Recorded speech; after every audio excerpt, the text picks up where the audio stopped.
hindi siya masarap sa ilong. Ito kasi parang ang sarap ng amoy. Tuwing nasakay nga kami sa elevator, may nagtanong sa amin na ano daw yon. Sabi ko citronella po, anong brand daw. So yan, nirecommend ko na sa kanya to.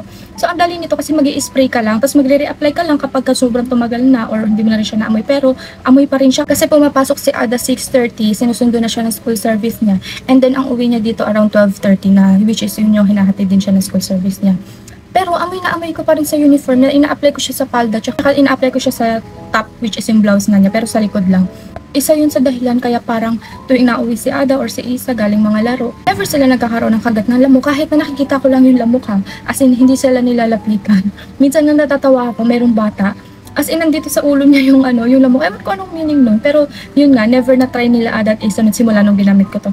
So, para sa akin mga mamis, itong mga to, dapat meron to sa essential sa mga baby nyo kasi iwas lamok to eh. Siyempre, sino ba naman gusto makagat ng lamok yung mga anak nila, diba? So, if gusto nyo nga rin to, ililink ko na nga lang.